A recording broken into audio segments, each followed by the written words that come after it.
Hola, bienvenidos a nuestro canal donde exploramos juntos el fascinante mundo de la filosofía, la historia y la psicología a través de audiolibros.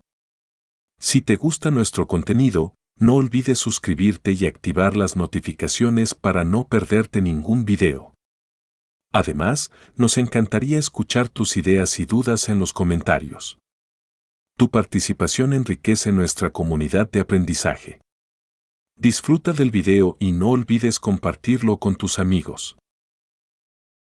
El hombre unidimensional es un análisis de las sociedades occidentales que, bajo un disfraz pseudodemocrático, esconden una estructura totalitaria basada en la explotación del hombre por el hombre. La obra se basa en dos hipótesis aparentemente contradictorias. De un lado, Marcuse afirma que la sociedad industrial avanzada es capaz de reprimir todo cambio cualitativo. Por otro lado, parece prevalecer la hipótesis que quiere que en esta sociedad existan fuerzas capaces de poner fin a la represión y de hacer explotar las mortales contradicciones que laten en su seno. La conclusión de Marcuse es de una lúcida desesperación: el sujeto revolucionario no puede estar constituido ni por el subproletariado urbano, ni por los intelectuales, ni por la unión de ambas fuerzas, consideradas hasta hoy como las más progresivas.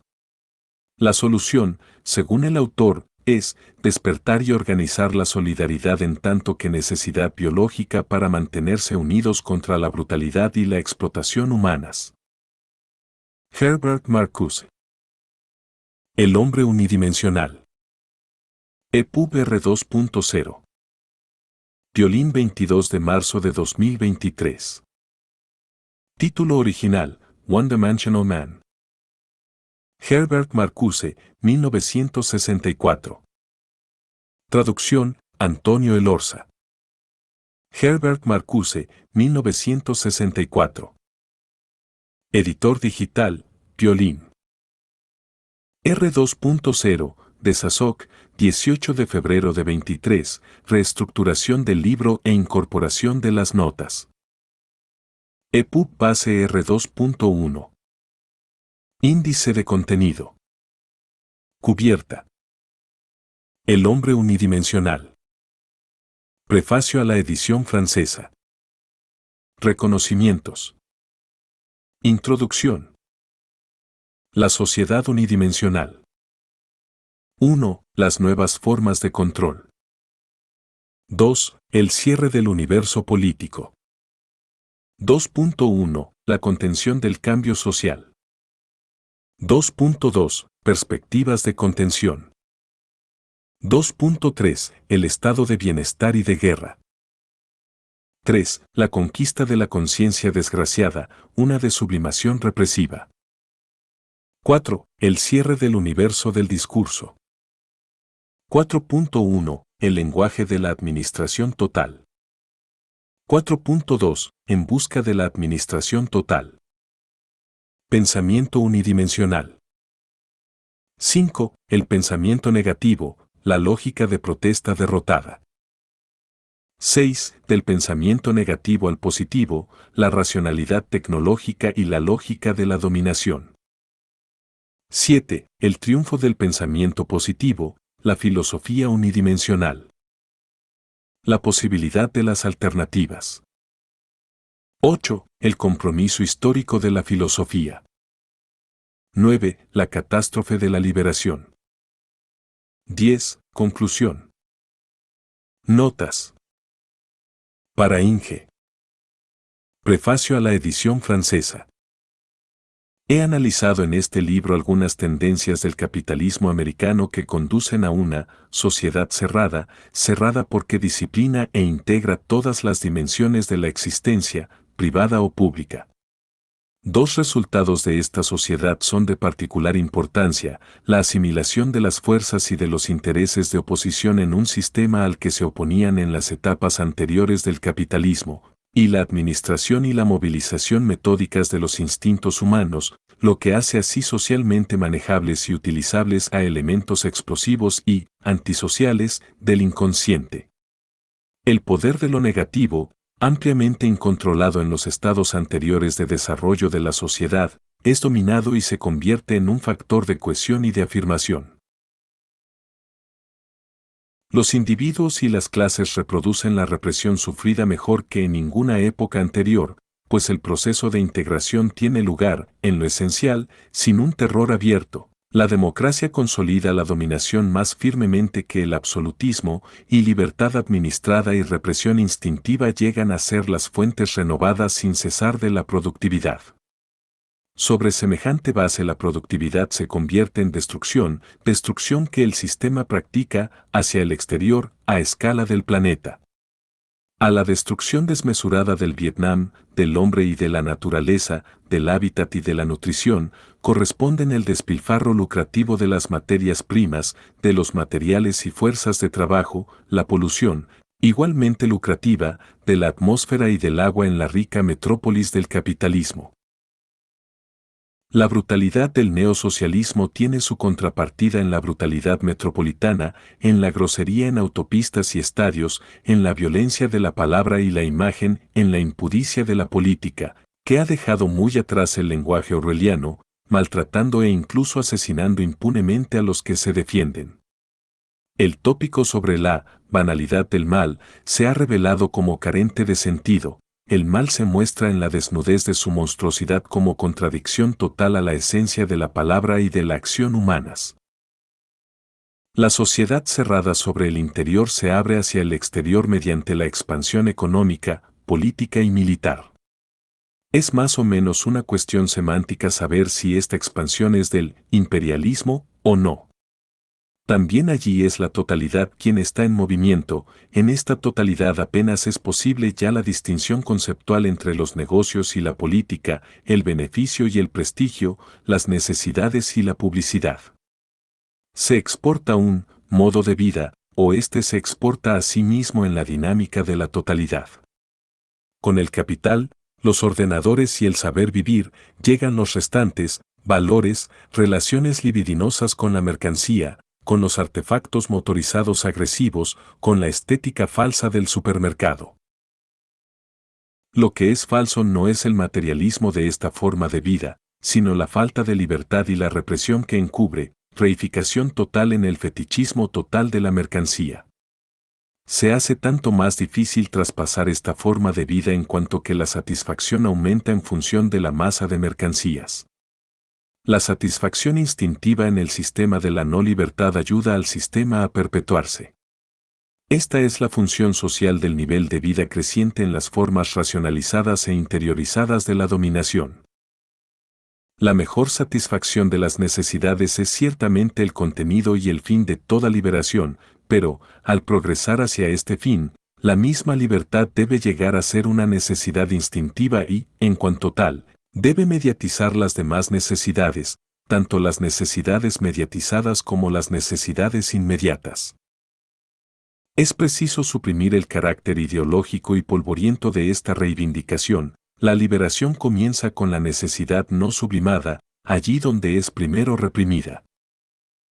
En este sentido, es libidinal, eros en tanto que, instinto de vida, Freud, contrafuerza primitiva opuesta a la energía instintiva agresiva y destructiva y a su activación social.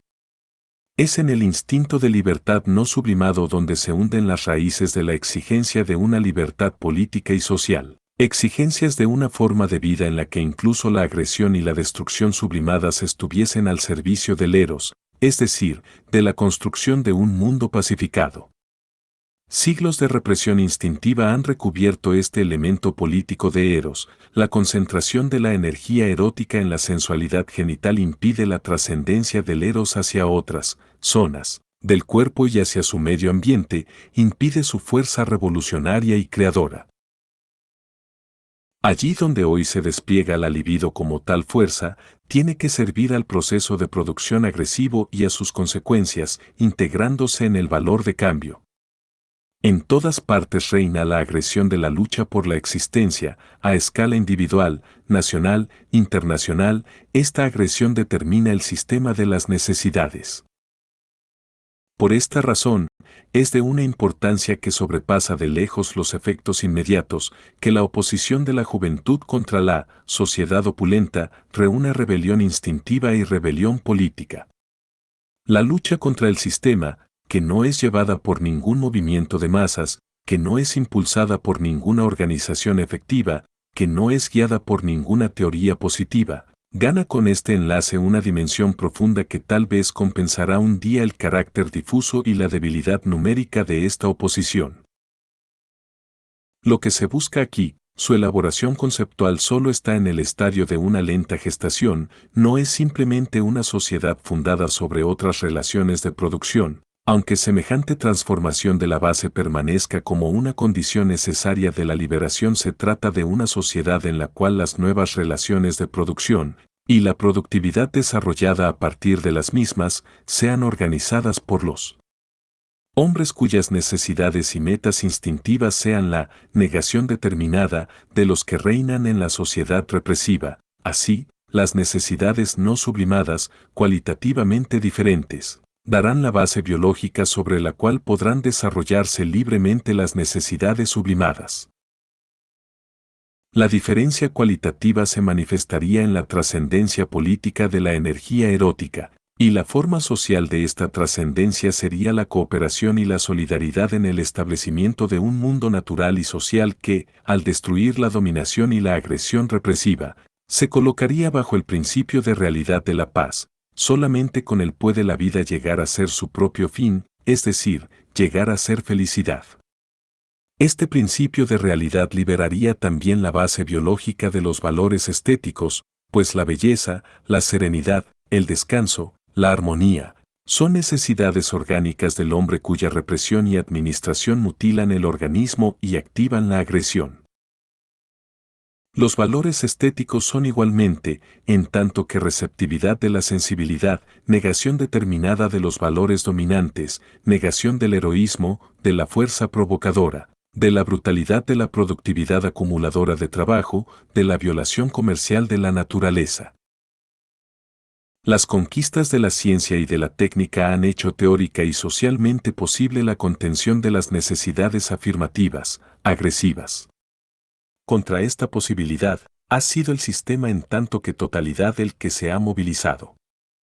En la oposición de la juventud, rebelión a un tiempo instintiva y política, es aprehendida la posibilidad de la liberación, pero le falta, para que se realice, poder material.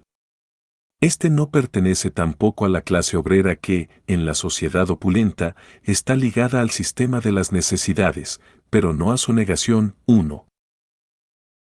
Sus herederos históricos serían más bien los estratos que, de manera creciente, ocupan posiciones de control en el proceso social de producción y que pueden detenerlo con mayor facilidad: los sabios, los técnicos, los especialistas, los ingenieros, etc. Pero no son más que herederos muy potenciales y muy teóricos, puesto que al mismo tiempo son los beneficiarios bien remunerados y satisfechos del sistema. La modificación de su mentalidad y constituiría un milagro de discernimiento y lucidez. ¿Significa esta situación que el sistema del capitalismo en su conjunto esté inmunizado contra todo cambio? Se me ha reprochado que niego la existencia de las contradicciones internas a la estructura del capitalismo.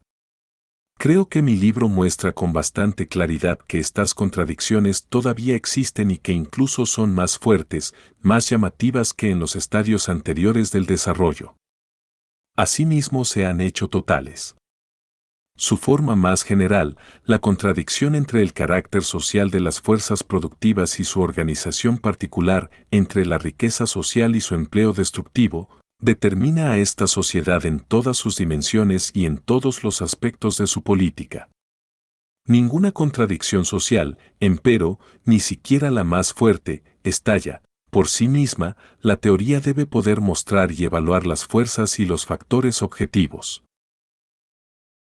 He intentado mostrar en mi libro que la neutralización o la absorción de las fuerzas realizadoras, que se operan en los sectores técnicamente más desarrollados del capitalismo, no es solamente un fenómeno superficial, sino que nace del mismo proceso de producción, sin modificar su estructura fundamental capitalista. La sociedad existente logrará contener a las fuerzas revolucionarias mientras consiga producir cada vez más mantequilla y cañones y a burlar a la población con la ayuda de nuevas formas de control total. Esta política de represión global, de que depende la capacidad de rendimiento del sistema, es puesta a prueba cada día más duramente. En todo caso, la guerra en Vietnam ha tomado tales proporciones que pueden hacer de ella un hito en la evolución del sistema capitalista. Por dos razones. Primera, el exceso de brutalidad, de agresión, de mentira al que tiene que recurrir el sistema para asegurar su estabilidad ha alcanzado tal medida que la positividad de lo existente encuentra aquí su límite. El sistema en su conjunto se revela ser este crimen contra la humanidad, que está localizado particularmente en el Vietnam. Segunda, la aparición del límite es visible asimismo en el hecho de que, por vez primera en su historia, el sistema encuentra fuerzas resistentes que no son, de su propia naturaleza. Estas fuerzas no le libran un combate competitivo por la explotación en su propio terreno, sino que significan, en su misma existencia, en sus necesidades vitales, la negación determinada del sistema enfrentándose a él y combatiéndole en tanto que totalidad. Es aquí donde reside la coincidencia de los factores objetivos y de los factores subjetivos del cambio de sentido. Y, como no hay ya para el sistema capitalista un verdadero exterior, de forma que incluso el mundo comunista determinante y contradeterminante se encuentra comprendido en la economía y la política capitalistas, la resistencia del FNL es, en efecto, la contradicción interna que estalla. El hecho de que los hombres más pobres de la Tierra, apenas armados, los más atrasados técnicamente, tengan en jaque, y esto durante años, la máquina de destrucción más avanzada técnicamente, más eficaz, más destructiva de todos los tiempos, se alza como un signo histórico mundial, incluso si estos hombres son finalmente derrotados, lo que es verosímil, puesto que el sistema de represión de la sociedad opulenta sabe mejor que sus críticos liberales lo que está en juego y está dispuesto a poner en acción todas sus fuerzas. Estos, condenados de la tierra, las gentes más débiles sobre las que gravita con todo su peso el sistema existen en todas partes, son pueblos enteros. No tienen de hecho otra cosa que perder que su vida al sublevarse contra el sistema dominante. Sin embargo, solos no pueden liberarse, contra todo romanticismo, el materialismo histórico debe insistir sobre el papel decisivo del poder material. En la situación actual, ni la Unión Soviética ni la China popular parecen desear o ser capaces de ejercer una contrapresión verdadera, no el juego aterrador con la solución final de la guerra atómica, sino, en el caso de la Unión Soviética, aquella presión política y diplomática que pudiera al menos frenar la agresión que se reproduce a escala ampliada. Esta contrapolítica serviría también para activar la oposición en la Europa occidental. Hay un verdadero movimiento obrero, en Francia y en Italia, que podría aún ser movilizado porque no está todavía integrado en el sistema, encuadrado. Mientras esto no tiene lugar, la oposición en los Estados Unidos, con todas sus debilidades y su falta de orientación teórica, permanece, tal vez, como el único puente precario entre el presente y su posible futuro. La probabilidad del futuro depende de que se detenga la expansión productiva y lucrativa, política, económica, militarmente. A continuación, podrían estallar las contradicciones todavía neutralizadas en el proceso de producción del capitalismo, en particular, la contradicción entre la necesidad económica de una automatización progresiva que implica el paro tecnológico y la necesidad capitalista del despilfarro y de la destrucción sistemáticos de las fuerzas parasitarias que implica el crecimiento del trabajo parasitario.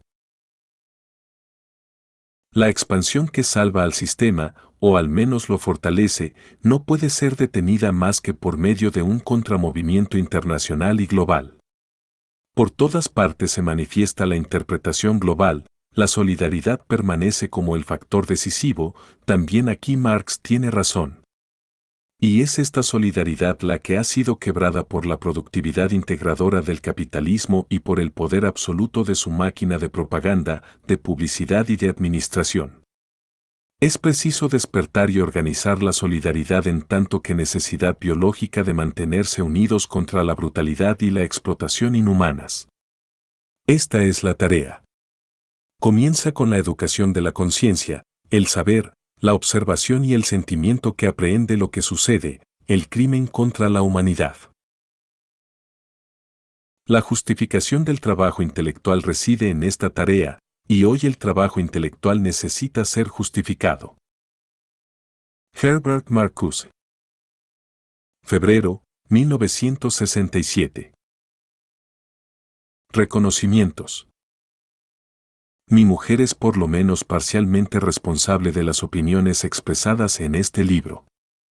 Le estoy infinitamente agradecido. Mi amigo Barrington Moore, Jr., me ha ayudado mucho con sus comentarios críticos, durante discusiones desarrolladas a lo largo de bastantes años, me ha obligado a aclarar mis ideas. Robert S. Cohen, Amo J. Mayer, Hans J. Meyerhoff y David Obor leyeron el manuscrito en diferentes momentos de su desarrollo y me ofrecieron valiosas sugerencias. El American Council of Learned Societies, la Lewis M. Rabinowitz Foundation, la Rockefeller Foundation y el Social Science Research Council me han otorgado becas que facilitaron mucho el término de estos estudios. Introducción a Parálisis de la Crítica, una sociedad sin oposición. La amenaza de una catástrofe atómica que puede borrar a la raza humana no sirve también para proteger a las mismas fuerzas que perpetúan este peligro. Los esfuerzos para prevenir tal catástrofe encubren la búsqueda de sus causas potenciales en la sociedad industrial contemporánea. Estas causas permanecen sin ser identificadas, expuestas y atacadas por el público, porque retroceden ante la amenaza exterior manifiesta, del oeste para el este, del este para el oeste. Igualmente obvia es la necesidad de estar preparado para vivir al borde del abismo, para afrontar el reto. Nos sometemos a la producción pacífica de los medios de destrucción, al perfeccionamiento del despilfarro, al hecho de estar educados para una defensa que deforma a los defensores y aquello que defienden. Si intentamos relacionar las causas del peligro con la manera en que la sociedad está organizada y organiza a sus miembros, nos vemos obligados a enfrentarnos inmediatamente con el hecho de que la sociedad industrial avanzada es cada vez más rica, grande y mejor conforme perpetúa el peligro. La estructura de defensa hace la vida más fácil para un mayor número de gente y extiende el dominio del hombre sobre la naturaleza. Bajo estas circunstancias, nuestros medios de comunicación de masas tienen pocas dificultades para vender los intereses particulares como si fueran los de todos los hombres sensibles. Las necesidades políticas de la sociedad se convierten en necesidades y aspiraciones individuales, su satisfacción promueve los negocios y el bienestar general, y la totalidad parece tener el aspecto mismo de la razón. Y sin embargo, esta sociedad es irracional como totalidad. Su productividad destruye el libre desarrollo de las necesidades y facultades humanas, su paz se mantiene mediante la constante amenaza de guerra.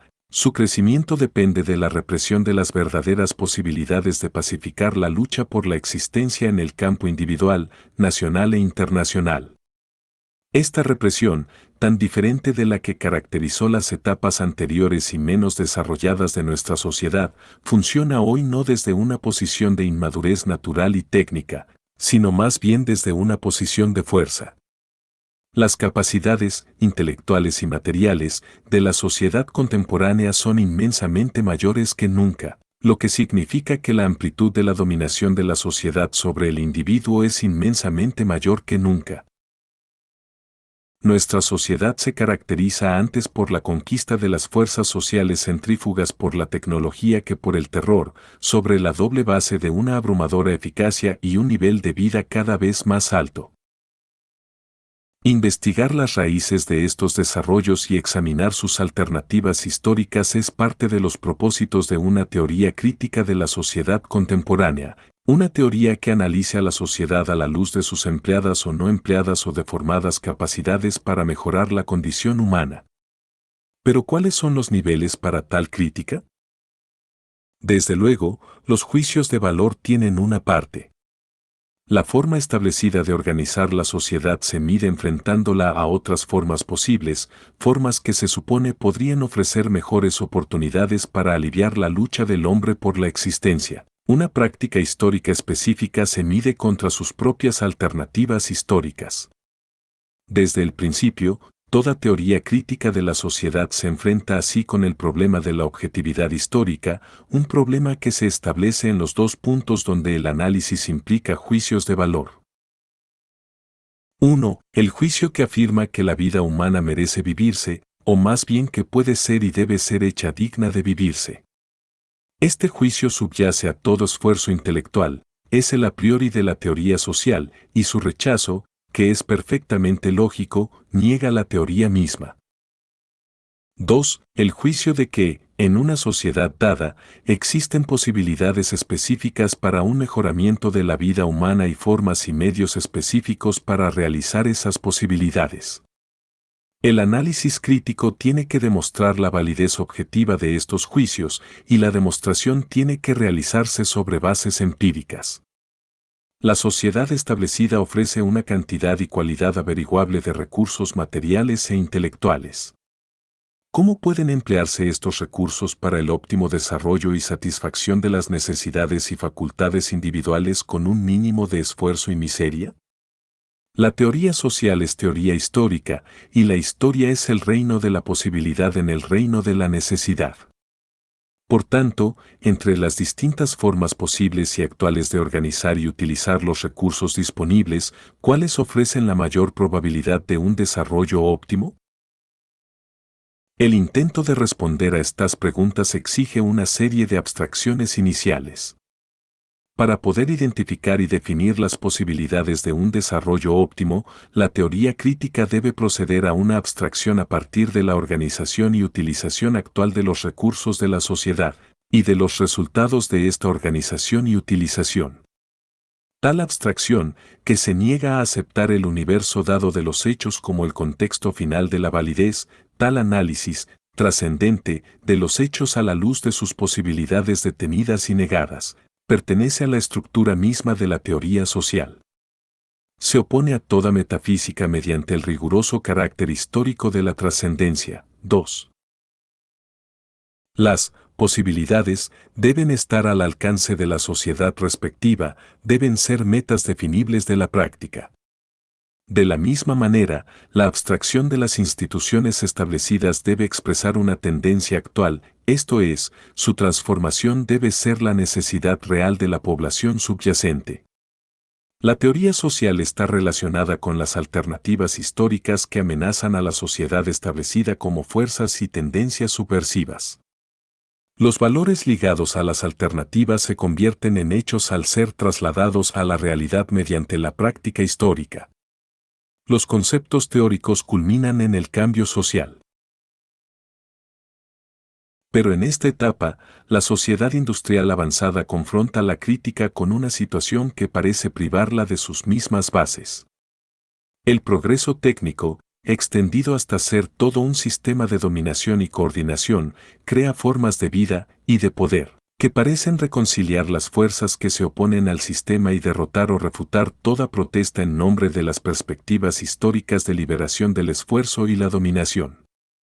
La sociedad contemporánea parece ser capaz de contener el cambio social, un cambio cualitativo que establecería instituciones esencialmente diferentes, una nueva dirección del proceso productivo, nuevas formas de existencia humana. Esta contención de cambios sociales quizá el logro más singular de la sociedad industrial avanzada, la aceptación general del interés nacional, la política bipartidista, la decadencia del pluralismo, la colusión del capital y el trabajo dentro del Estado fuerte atestiguan la integración de los opuestos que es el resultado tanto como el prerequisito de este logro.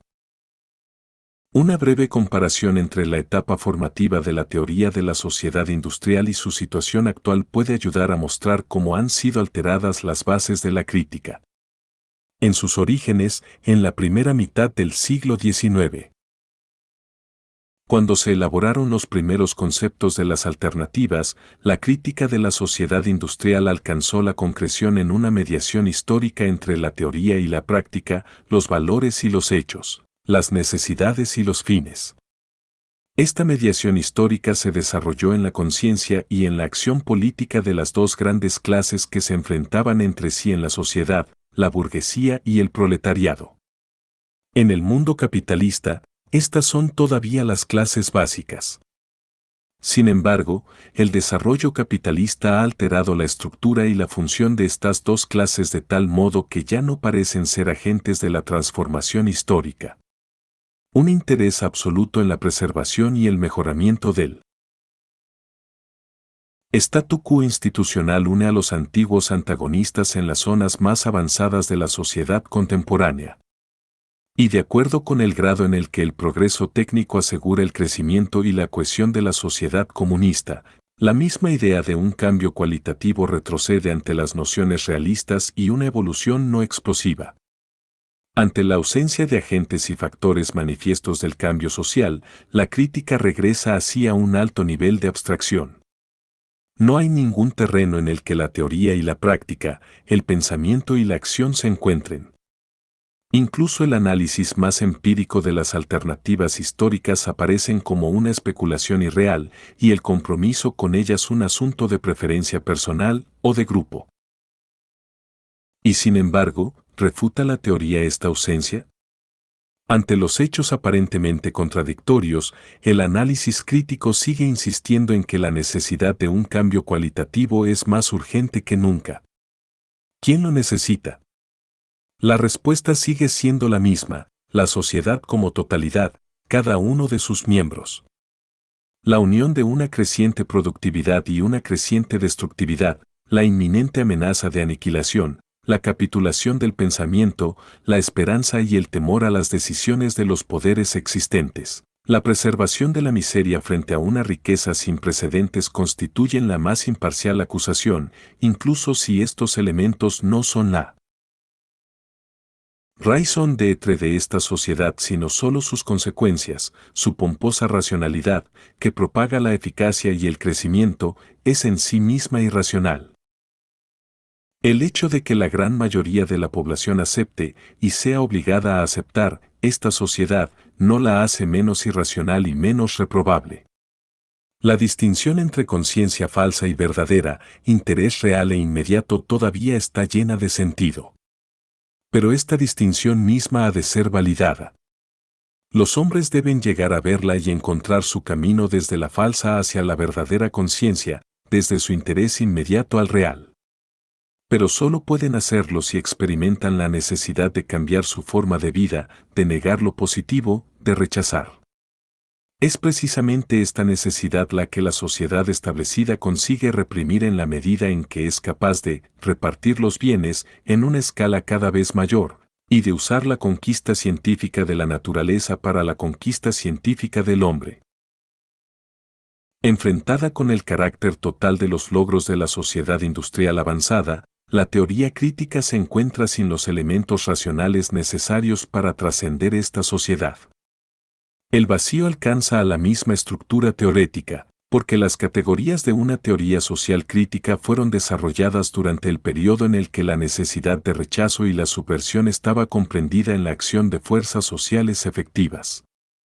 Estas categorías eran conceptos esencialmente negativos y oposicionales que definían las contradicciones reales en la sociedad europea en el siglo XIX. La misma categoría de sociedad expresaba el agudo conflicto entre la esfera social y la política, la sociedad como antagonista del Estado. Igualmente, individuo, clase, privado, familia, denotaban esferas y fuerzas que no estaban integradas todavía con las condiciones establecidas, eran esferas de tensión y contradicción. Con la creciente integración de la sociedad industrial, estas categorías están perdiendo su connotación crítica y tienden a hacerse términos descriptivos, falaces u operacionales. El propósito de recuperar la intención crítica de estas categorías y de comprender cómo el intento fue anulado por la realidad social, parece ser, desde el exterior, un regreso de una teoría unida con la práctica histórica al pensamiento abstracto y especulativo, de la crítica de la economía política a la filosofía. Este carácter ideológico de la crítica es el resultado del hecho de que el análisis es obligado a partir de una posición, fuera de lo positivo tanto como de lo negativo, de las tendencias productivas de la sociedad como de las destructivas. La sociedad industrial moderna es la identidad total de estos opuestos, es la totalidad lo que está en cuestión. Al mismo tiempo, la posición de la teoría no puede ser la de la mera especulación. Debe ser una posición histórica en el sentido de que debe estar basada en las capacidades de la sociedad dada. Esta ambigua situación envuelve una ambigüedad todavía más fundamental. El hombre unidimensional oscilará continuamente entre dos hipótesis contradictorias. 1. Que la sociedad industrial avanzada es capaz de contener la posibilidad de un cambio cualitativo para el futuro previsible. 2. Que existen fuerzas y tendencias que pueden romper esta contención y hacer estallar la sociedad. Yo no creo que pueda darse una respuesta clara. Las dos tendencias están ahí, una al lado de otra, e incluso una en la otra. La primera tendencia domina, y todas las precondiciones que puedan existir para una reversión están siendo empleadas para evitarlo. Quizá un accidente pueda alterar la situación, pero a no ser que el reconocimiento de lo que se está haciendo y lo que se está evitando subvierta la conciencia y la conducta del hombre, ni siquiera una catástrofe provocará el cambio. El análisis está centrado en la sociedad industrial avanzada, en la que el aparato técnico de producción y distribución, con un sector cada vez mayor de automatización, funciona, no como la suma total de meros instrumentos que pueden ser aislados de sus efectos sociales y políticos, sino más bien como un sistema que determina a priori. El producto del aparato, tanto como las operaciones realizadas para servirlo y extenderlo. En esta sociedad, el aparato productivo tiende a hacerse totalitario en el grado en que determina, no solo las ocupaciones, aptitudes y actitudes socialmente necesarias, sino también las necesidades y aspiraciones individuales. De este modo borra la oposición entre la existencia privada y pública, entre las necesidades individuales y sociales. La tecnología sirve para instituir formas de control social y de cohesión social más efectivas y más agradables. La tendencia totalitaria de estos controles parece afirmarse en otro sentido además, extendiéndose a las zonas del mundo menos desarrolladas e incluso preindustriales, y creando similitudes en el desarrollo del capitalismo y el comunismo. Ante las características totalitarias de esta sociedad, no puede sostenerse la noción tradicional de la neutralidad de la tecnología. La tecnología como tal no puede ser separada del empleo que se hace de ella. La sociedad tecnológica es un sistema de dominación que opera ya en el concepto y la construcción de técnicas.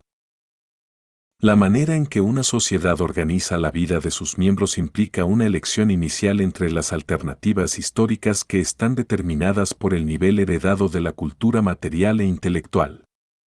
La elección es el resultado del juego de los intereses dominantes. Anticipa modos específicos de transformar y utilizar al hombre y a la naturaleza y rechaza otras formas. Es un proyecto de realización entre otros. 3. Pero una vez que el proyecto se ha hecho operante en las instituciones y relaciones básicas, tiende a hacerse exclusivo y a determinar el desarrollo de la sociedad como totalidad. En tanto que universo tecnológico, la sociedad industrial avanzada es un universo político, es la última etapa en la realización de un proyecto histórico específico, esto es, la experimentación, transformación y organización de la naturaleza como simple material de la dominación. En Detroit. Me gustaría subrayar la importancia vital de la obra de C. Wright Mills y de estudios que frecuentemente son mal vistos debido a la simplificación, la exageración o la sencillez periodística. Los persuasores ocultos, los buscadores de estatus y los creadores de despilfarro de Dan Packard, El hombre organización de William H. Booth y El estado de guerra de Fred J. Cook pertenecen a esta categoría.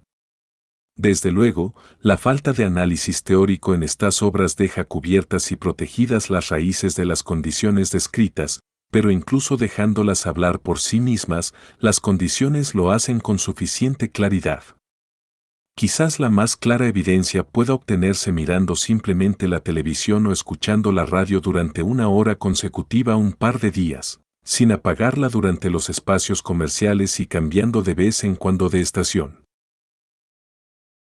Mi análisis está centrado en tendencias que se dan en las sociedades contemporáneas más altamente desarrolladas.